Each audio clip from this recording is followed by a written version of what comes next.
introduce our beautiful speaker, Michale, Gabriel.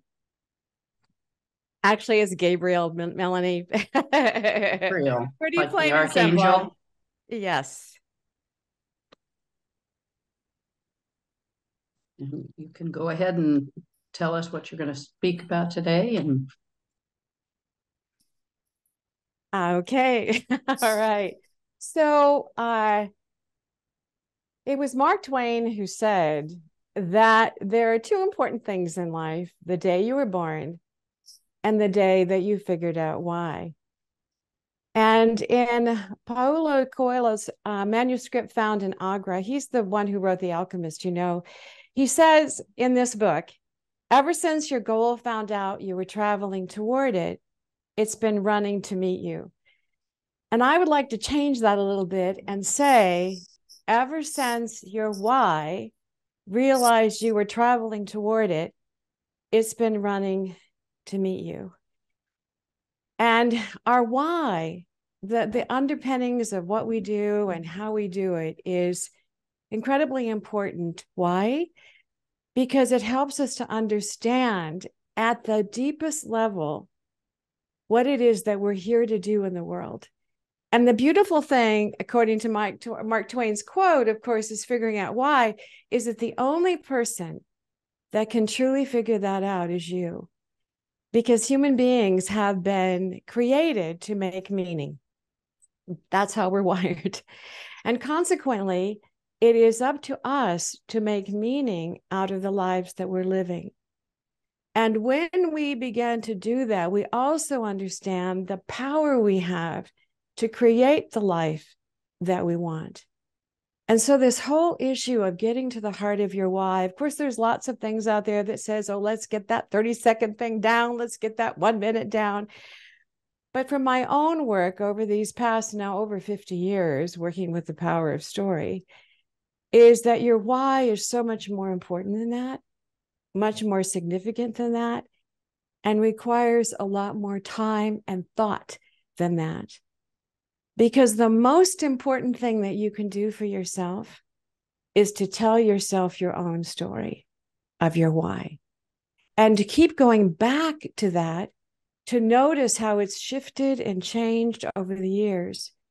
And this group particularly, because many of us are in that third chapter of our lives, as Diana would say, our encore years, some of you not, of course, is that we are really looking at that next creative expression. But it will have even more significance and meaning if we take the time to sit with our own history and our own story and to figure out and to begin to put the threads together. I'm fascinated and have always been with interior design, dress design. This is an outfit I designed myself out of saris that I brought back from India.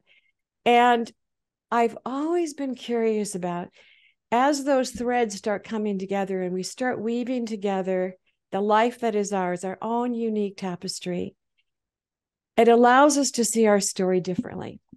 It allows us to celebrate our life differently. I was sitting with someone who was just in my online first-time pilot, getting to the heart of your why workshop. I had been resisting doing anything online for certainly since COVID, but I finally got past that hurdle. And I was doing a one-on-one coaching with one of the participants, and I was, as I always do at the end of the session, I always reflect back to the person, the story that I'm hearing, so that they can actually experience their story coming through the mouth of another. And people are often just shocked and surprised. It's like, whoa, I think I do have a story. And I say, yes, you do. But what I've also noticed, how much joy I have in being able to do that, because the story that I'm telling back to that person is going beyond the story that they've even told me, because I'm able to see additional pieces and I'm able to read between the lines and I'm able to reflect back to them the largesse of their own story and their own life. And when someone does that for us, it allows us to step into our own life experience and our own story in a more significant and in a more profound way. And for me, this is the joy. This is the thing that makes my heart sing. And so as I've been reflecting back on my own life, I thought, what is it now, Michale, that you've been doing this kind of feedback and telling people stories and reflecting their stories back to them. In fact, often people will say, I love the way you tell it. Can you tell my story? And I say, no. It is your story to tell. I'm just demonstrating here for you the possibilities in your story and the power that it holds.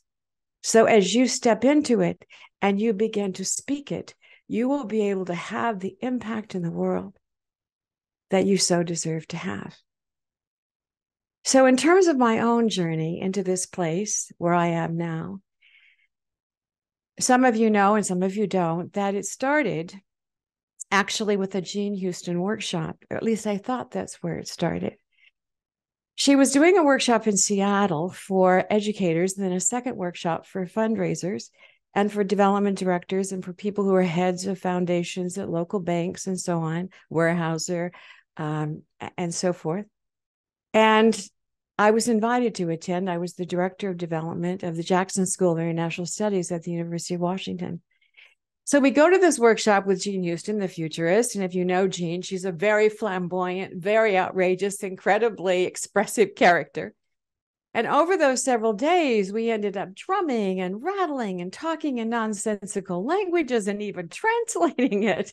And we were laughing and we were crying. And as she said to us, we're going to take time to explore the space between our 2 years.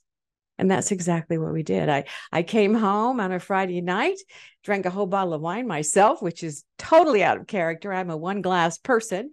And the next day I picked a fight with my then husband and said I wanted a divorce. And on the Sunday I started crying, and I cried for a week.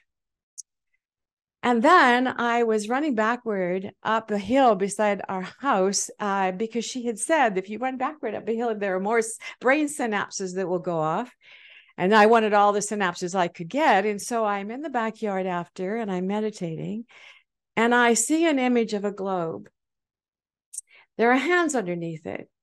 And the words overhead are peace through story. And those words and that image was so powerful and so strong that I decided to quit my job. I had just finished a $2.8 million campaign directing it for the School of International Studies, and stepped out into the world to create peace through story, with no strategy, with no plan, with a very unhappy spouse who would stand at the door and say, how much money did you make today? But I followed it anyway. And as I followed that journey that took me to little villages in Alaska where I was storytelling to children and then sleeping on a piece of foam on the kindergarten room floor, and then having to run to the men's dorm to shower in the morning fast because there were bears out, they told me. And of course, I didn't want to get eaten by one. So I had to do that really quickly. To taking me all over the world, to the former Soviet Union, to Russia, to Ukraine, 9 trips, creating a project called Young Storytellers for Peace, where I trained children as storytellers and took them there as a way of building bridges between our 2 countries. All of this, by the way, done on a volunteer basis. So my storytelling back in the US was funding that, but we had to do it because it was at a time during the Cold War era that we needed to reach out as ordinary citizens and make connection. And then that took me to Uganda, to working with women with HIV, to Central America, and to hospital settings, helping children who are critically, chronically, and even terminally ill be comforted by the power of story. And all of that was an extraordinary journey of just seeing what would happen next. But recently, in preparation for the course that I'm teaching, just taught, I asked myself, is there something else, Michale? Is there something else about that Jean Houston workshop?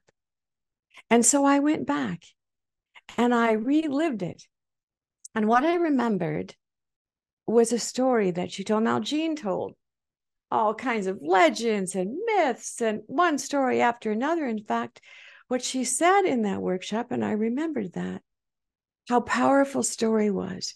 And that story was the way that human beings communicated with each other. And I'm thinking to myself, oh my gosh, I'm a former director of Children's Library Services. I totally get this. But she was saying the science supported it.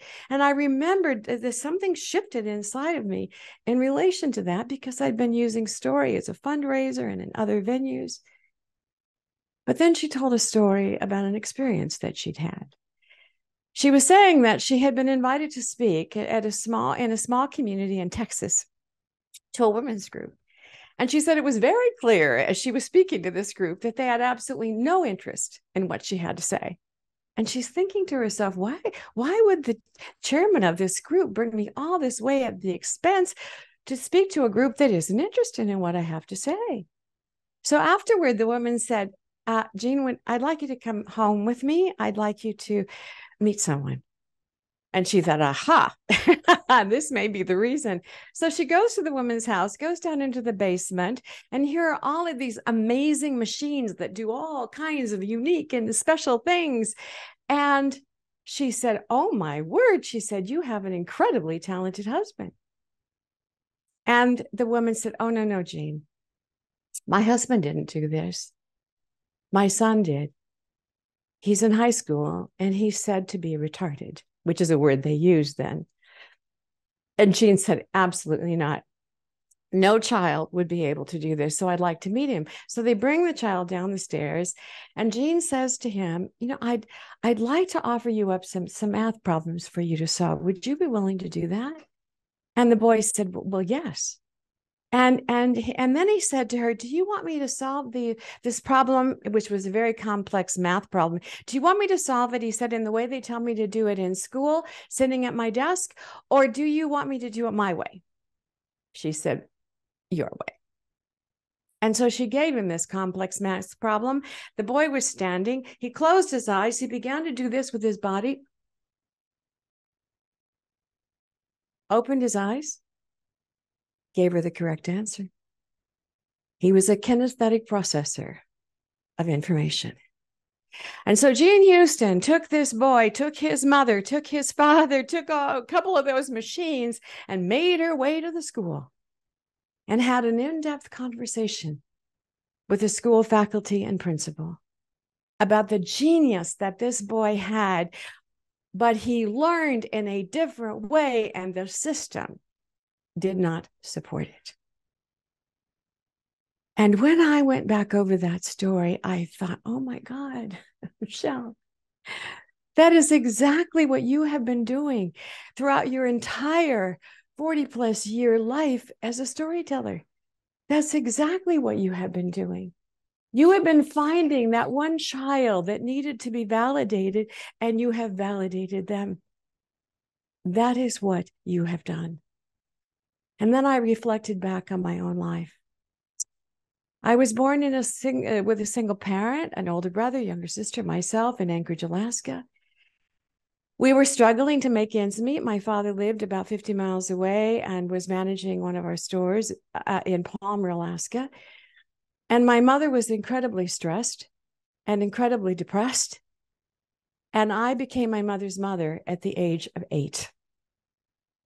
But what I remember is that there were times when my mother would seat us on the hide-a-bed couch, which was the hide-a-bed. That's where she slept in the living room.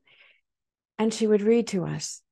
She would read to us out of a collection called the Blue House Books. And there were fairy tales, and there were folk tales, and there were stories of adventure, and Richard Halliburton's Book of Marvels, of places around the world that I could only hope one day to experience. And when my mother was reading to us, the tension, the pressure, the stress of these 3 children, and how was she going to make ends meet, figuring out which bills she would pay and which ones she wouldn't, we all experienced a reprieve in the stories themselves. And we experienced solace, and we experienced comfort, and we experienced hope. And then for myself, my mother figured out how to purchase the butcher paper from the local butchers so that we could tear pages off and I could write stories and do dress designing, thousands of them and thousands of stories, so I could expand my creativity. And when I did all those things, I also felt nurtured and comforted. And I remembered reading Laura Ingalls Wilder, The Long Winter, and I remembered thinking, oh, what a family. They're going through such challenges, and yet they've stayed together. They haven't split. They haven't separated. By the time I was a junior in high school, we finally, my parents had been separated. My mother didn't want a divorce. We finally went for a divorce. I spent 40 days in my junior year helping my mother get ready to go to court. And in those days, kids testified. And so there I was in the courthouse testifying against my father, the man who I desperately wanted to experience love from. And when we did not receive what we had hoped, any money for college, anything else, my mother went to bed for a year and only got out of bed to cook a meal. And so I only saw her in her nightgown and bathrobe. By the time I was a freshman in college, and I went to college because I had won some scholarships. I was Miss for Rendezvous, first runner-up to the Miss Alaska pageant, and that funded my first 2 years of college. And I had the role of Emily in Thornton Wilder's Our Town. And I was on the stage interacting with my stage father, and the director, Frank Brigg, yells at me from the back of the darkened auditorium. And he said to me, "You're faking it. You're faking it. 99% of the people would believe you, but I don't." And all of a sudden, this was very uncharacteristic of me. I yelled back. And I said to him, "How do you expect me to relate to a stage father if I don't even know what it's like to relate to a real father?" And then I started crying. He sent everybody off for coffee. He took me into his office. I sobbed and sobbed. And then finally, I told him what was happening behind closed doors, what was being said to me, that I was worthless, that if people got to know me well, they would have nothing to do with me, all coming out of a mother who was incredibly in pain and incredibly depressed. And he said to me, "Michelle," he said, "the person that I cast in the role of Emily is the person beneath all of this persona. Yes, I know you represented Alaska to the White House Conference on Children and Youth, junior prom queen, DeMolay sweetheart, you name it, you've done it." But he said, beneath all of that, I see a real person of value, of compassion, of talent, and capacity. In other words, he saw me. And having someone reflect back to me the person that he saw, which is not the person that I saw when I looked at me, was the beginning of a healing. But it also, I realized, in unearthing my own story, that is the work that I do in the world. Because when I can give a person back the gift of their own powerful story, and if I can do it in a storytelling way, and this comes from many, many years of bringing literature to life all over the world, pacing, timing, the use of language, all of that. If I can do that for someone and they can experience being seen, it allows them to thrive. And that's what this whole journey has been about for me, and being able to do that, and being able to do that, and understanding that peace through story is really about that. I thought it was making peace in the world. You know what it is? I've come to find out. It's about making peace with your own story. And I remembered that I was working with a woman in Russia. It was in Leningrad, now St. Petersburg. And I remembered Irina, this teacher, she just said, she was doing all the Soviet party line stuff. And I was like, oh my God, would you just get done with this, please?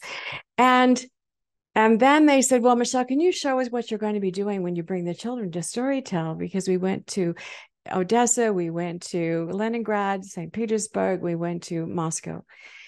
And I said, of course. And I stood up and I started storytelling.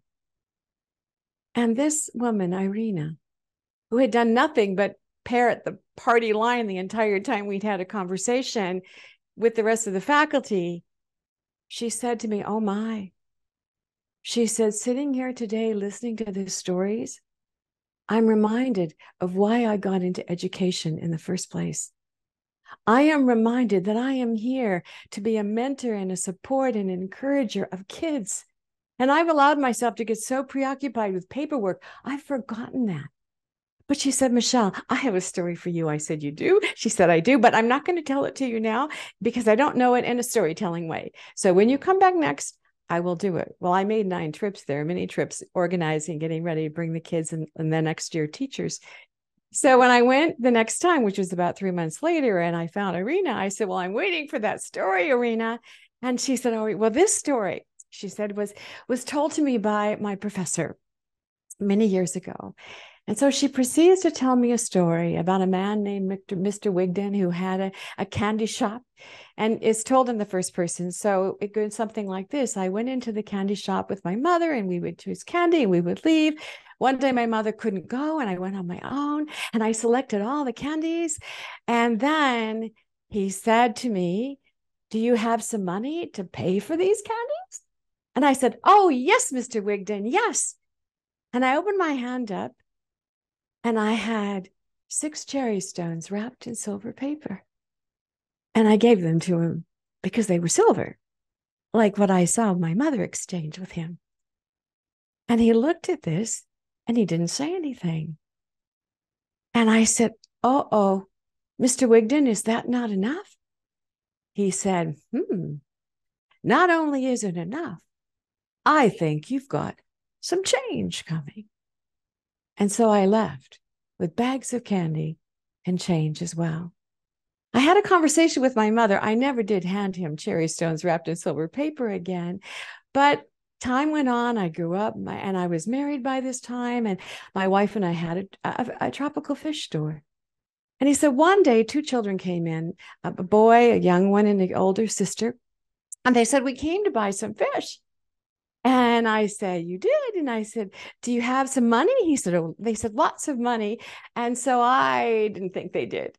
So I took them over to a tank that held the least expensive fish. And the girl said, "Oh, no, no, no, no. We don't want that fish. We want that fish." And she pointed to a tank that held my most expensive fish. Well, I netted it, put it in a container on top of the counter. I said, "Are you ready to pay for this fish?" And she said to her brother, "Go ahead, pay him, pay him."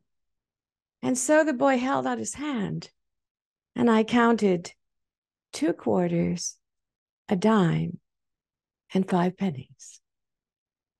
But as I am looking at these quarters and dimes and pennies, I don't see them anymore. I see a face, Mr. Wigden. And I heard myself say to these children, "Not only is this enough, but I think you have some change coming." And when the children left, my wife came out from the back and she said, "Wow, you practically gave away those fish."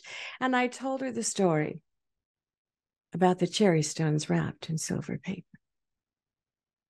Well, as I am watching Irina tell this story, her entire persona changes.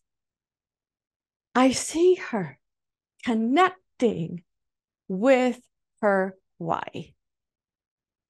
And I see her connecting with a professor who had a profound impact on her life. And I knew in my heart of hearts that when she was feeling stressed, when she was going through difficult times, if she could but tell herself the story of those cherry stones wrapped in silver paper, she would be reminded of her why. And that is something that has happened the world over. We change when we tell the stories that shaped us and changed us and allowed us to flourish.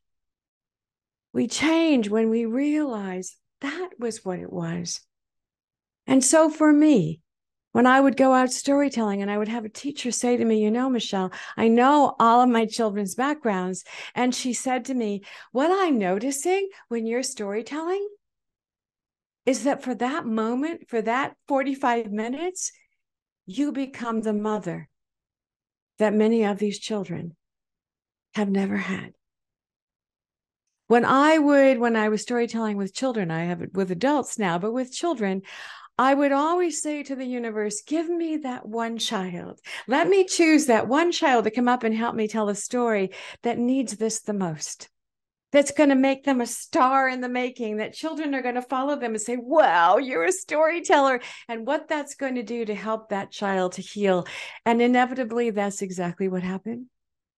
I would find out afterward the story behind the child that I would select to come up and help me. And inevitably, it was the child that was suffering, going through something, needed some kind of support and encouragement. And now they became a storyteller. Now they became a storyteller. And I got to support that. But it just didn't end with that. In my corporate work, what I have also done working with leaders is to say to them, what's your why? Let's talk. People say to me, well, I don't know if I've got a story, Michelle. I said, you let me be the judge of that. And we start to talk. And I remembered a gentleman, this was at Boeing when I was working with their leadership programs. Mike work is a cornerstone of many of them. And we were chatting about an experience he had with his grandfather. And he was telling me about how his grandfather, a wiry little man, was living on a farm. He would go there in the summer times. He said, Michelle, his office was in the attic, but he said to get to the attic, he had to take a ladder from the top of the landing that would go down to the basement and put it across this way to that opening to the attic. He would go up in there and he had all these little jars where he would keep everything, extra bolts, extra nails, bits of wire. He threw away nothing. And he said, and I would watch him do that. And we would go out and we would fix fences in the summers when I was there to visit. And he went on. And as he's telling about his grandfather, he's just lighting up. And I said to him, and what do you do in your current job? He said, process improvement. Aha. I wonder where that got sourced. And all of a sudden, his eyes filled with tears.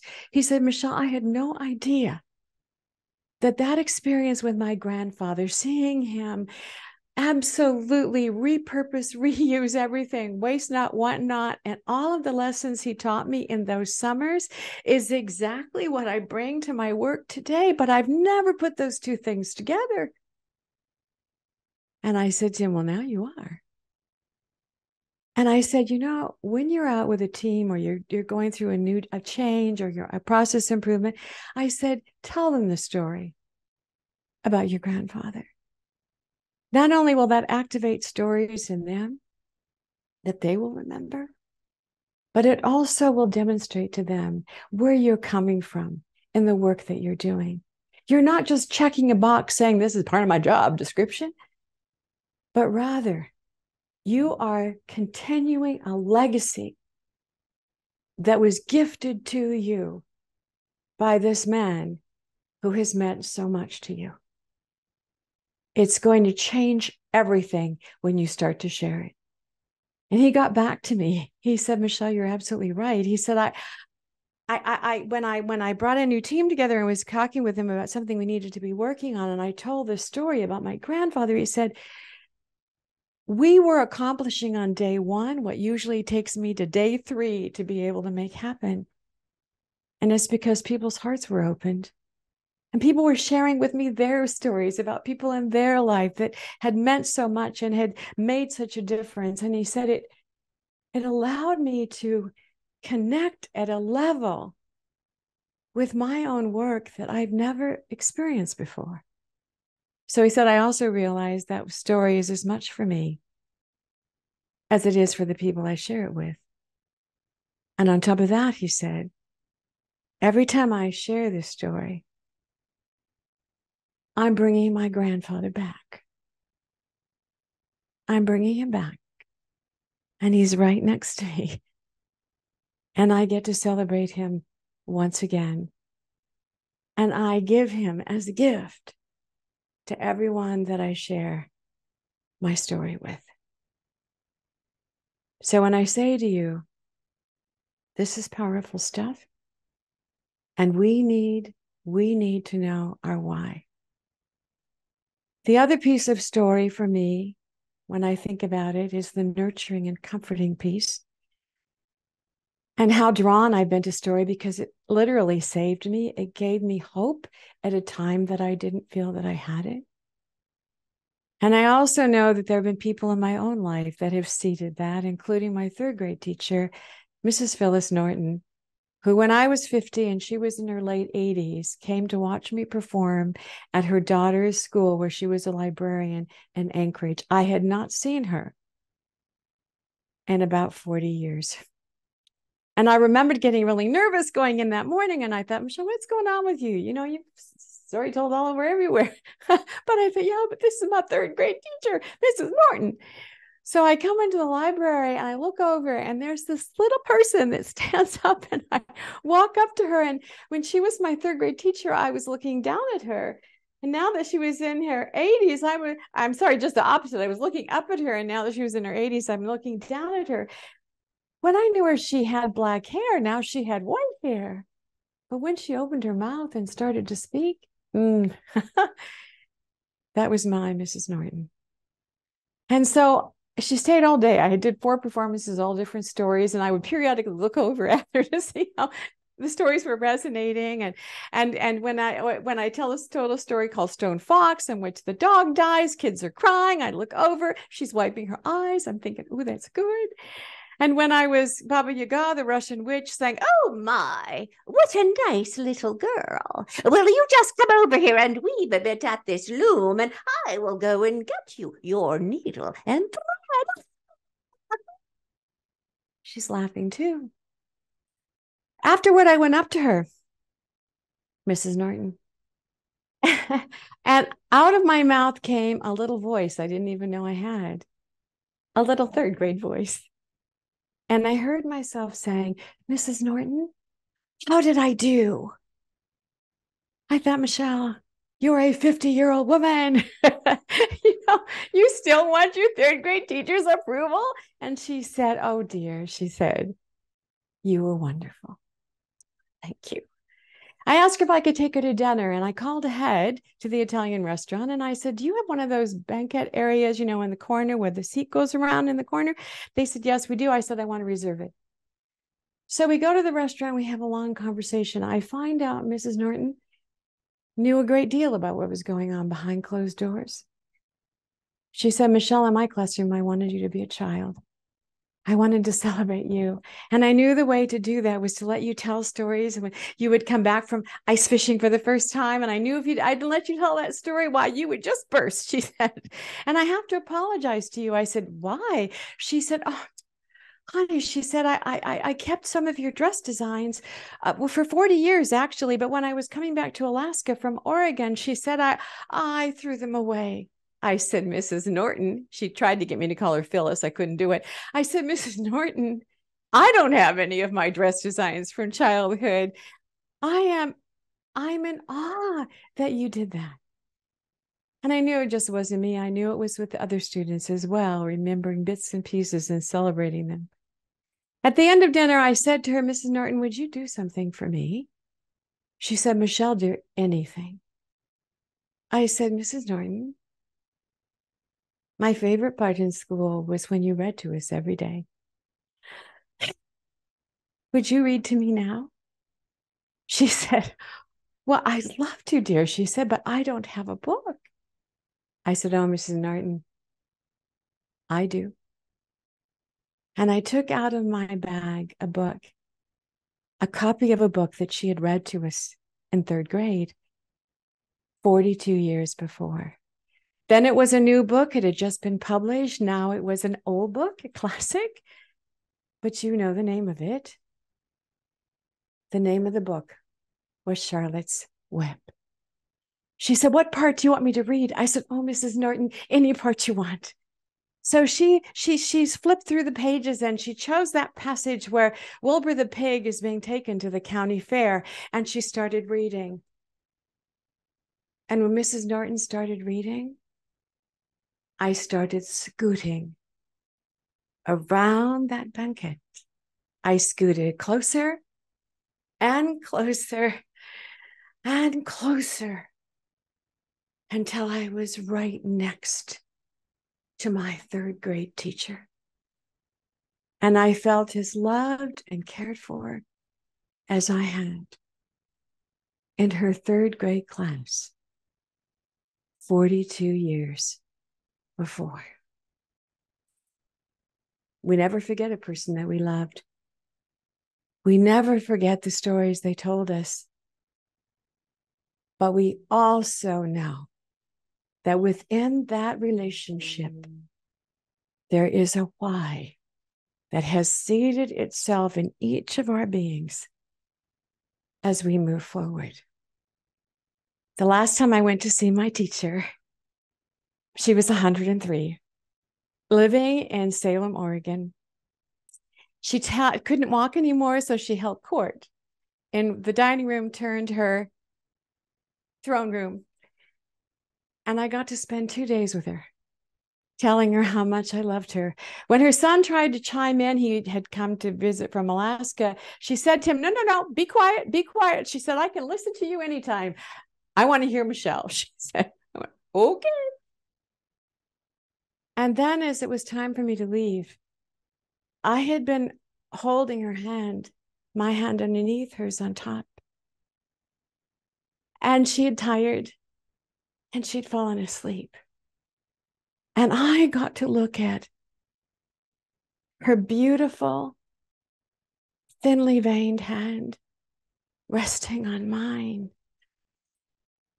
And I took a picture of her hand on mine. And I thought to myself, is it any wonder this woman who has shown me the power of story to nurture, to comfort, to ignite, to celebrate our lives and the world around us? Is it any wonder that I do what I do today in celebration and in honor of Mrs. Phyllis Norton and all the others who have influenced me, including my own dear mother? We did all of our healing the last 3 weeks before she left us. She said to me, Michelle, she said, your soul picked me out before you were born. I said, Mama, there's no question about it. I have learned so much from you, and I love you so much. And in our struggles, we have found the compassion, the generous spirit, the ability to listen, the ability to be present for one another. All of that has come from that very challenging relationship. And so I was able to help my mother cross over, bringing in flesh flowers when she was in her coma. She had 30 brain tumors, wrapping them around her neck so she could smell the scent. She loved flowers, going to the local radio station, having all of her favorite music put on cassette so I could play it 24/7, rubbing her hands and feet, massaging them as she did for us as children, to say, I love you, so that she could cross over, as I said to her, on the wings of a bird. And so what I would say to all of you is take the time to revisit even stories that you've told before, experiences in your life that you've told before, that you have thought about, and ask yourself, is there something more? Because when I reflect on my own life and I think about that young man that Jean Houston talked about, I've thought to myself, of course, that stayed with me. Because part of my why is to be an advocate for children, not just the one in little bodies, but in grown-up bodies too. And to help them find their voice and tell their story so that we can all benefit from their wisdom. Thank you so much. And I also want to open it for any questions or thoughts or comments or stories that may have been ignited during this process. And I want to make a couple changes here so that I can see everybody. And I think it would be, and I hope somebody else is managing all that, this part, because I'm not very good at it. But is there anything that you would like to say or comment on, or a story that you were reminded of? Mary Grace. Thank you so much. This was really extraordinary, Michelle. You are such a wonderful, magical storyteller. Um, you know, both Sam and I, we looked at each other and said, do you know your why? And I've realized recently that my why has changed for so many years, 25 years. Every day I would say at some time, am I doing what I came here to do? That was like so important to me. And then I came to a point where I realized telling my story about the energy in my book is one piece of it. But I think there's a lot. And mostly I've come to read just very recently because of some feedback I've gotten from some dear friends.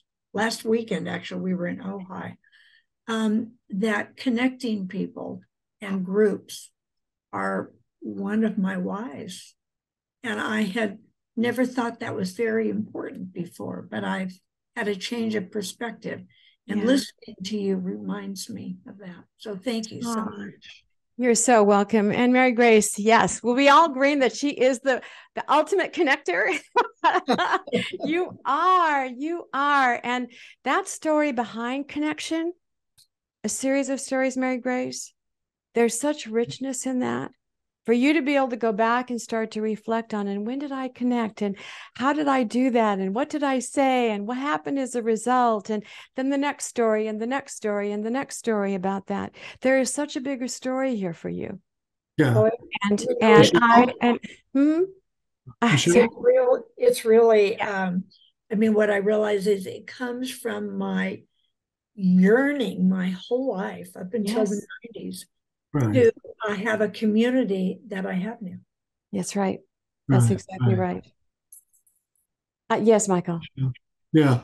I appreciate what you're presenting here because there's so much richness in the many stories. I would like to point out, because of course I'm an author as well and have worked for many years in this area, that the whole notion of the why, and which is of course tied in with the notion of purpose. It's the same thing. I mean, what your purpose is, what your why is very trendy, and the idea that we have one why or one purpose is itself a little deceptive. In other words, we often have many whys or many purposes. Well, you can't reduce a person often just to one singular, this is my why or this is my purpose. It's a little illusionary to do that. Sometimes people are very rich in that. You look at some of the people around this room, like Amy or others, who have a lot of different directions, a lot of different capabilities, like we all have. And so I think it's important to keep in mind that a why is a direction, or it may have different facets to it. The way we express these ideas has to be tempered. I agree with you, Michael. And I would like to add one thought to that, which is why, if you'll notice in this presentation, I didn't tell you a single story. No, and I didn't tell you a single thing. And that's purposeful, because you're absolutely right. But I want to be sure that you leave everybody with that sense of your why may be a direction, but it may have a lot of different facets. It may have expressions that come through. So we all have a sense of what does it mean and how does it guide us? Absolutely. Thank you for that. Does anyone else have a comment? I'm also looking at the time. I know we need to be mindful of that. Do we have time for one more comment or not? I've got a quick one. And that is that I split the difference because I do believe that there is a central organizing purpose or factor that's more important than a lot of the other more transient ones. And I partly come to that from astrology. What I got from this today was that as part of the leadership development programs that I teach, that storytelling is one of the 6 pillars, but of that capability of being a leader. But I've been teaching people to tell epic stories that would lead their organization. And that's not the same thing as telling a personal story, a personal why story. And so I'm adding that into the program to do both of those things because they have different impacts and they're for different purposes. That's right. That's right. So I appreciate that. That's one takeaway from me. I just wanted to thank. And when are you going to be in Seattle? I'm going to be there at the end of June 12th. And then I fly to LA for a book signing, and then I come back for a few days, and then I come home. So we'll connect. Okay, great. Thanks. Thomas, we'll connect. And thank you for that, because as I work with leaders, I work with over 10,000 of them in places like the Boeing Company for many years in India and the US, as well as Western Union here in Costa Rica and many others on top of that, is that in order for a leader to lead a person, they have to trust them. And they're only going to trust you to the extent they know something about you. What are your deeply held values? So a lot of my work has been, what are your values? Don't tell me what they are, show me. And by that, I mean, what is the story that you could share? Personally is important in order to illustrate the connection to that value. And trust me, when I first went there, people would say things like, oh, you're going to help us put a spin on a story. And I said, you know, people are very smart and they're going to figure that out. And the person that's going to lose here is you as a leader. So if we can't find an authentic alignment to the message that's coming out of your mouth, you're better served, and your organization is better served to have somebody else share it. So, but this idea of leaders, you know, so initially they'd say sometimes, oh, that touchy-feely crap, I don't want anything to do with that, Michelle. And I go, yeah, well, you may feel that today, but give us a little time and you're going to change. And indeed they would, and sometimes would become the greatest advocates, because they recognize that we need to show up now more than ever as real human beings and connect on that level in order for people to trust us and open up to us, and for us to be able to lead and guide. Yeah. Yeah. Great. All right. Thank you so much, Michelle. You're welcome. You're welcome. Was... Thank you, everyone. I've so appreciated being here and doing this. Wonderful morning, Michelle. Thank you so much. Oh, Michelle, it was spectacular. What an inspiration. What an inspiration. And I just want to say, you showed about 900 different facets of your why in your presentation. It was so neat, and you just embraced all these parts, and it was so rich. And I can't find your email address. Could you please? I just sent it actually for everybody, and it is on the roster. I'll double check, you know, that. And also, would somebody take a picture of the chat, because I didn't look at the chat because I was too busy looking at you. I was going to. I can email you the chat. Thank you. I was going to do. There's Thank a you lot so of much. lovely comments to you. Thank you so much, Mary Grace. I appreciate that. I appreciate Thank that. you so much, Michelle. That was just fantastic. You are riveting and captivating. Thank you. Thank you. And I'm sorry I didn't give you a bigger introduction, but you are bigger than life. There's nothing I can say that's bigger than you. Well, it's okay. What matters, Melanie, is the topic. You know, you can read my bio anywhere, and but what matters is what you experience here together as community. And my only purpose here is to add some value to your thinking and to your lives through the things that I'm sharing.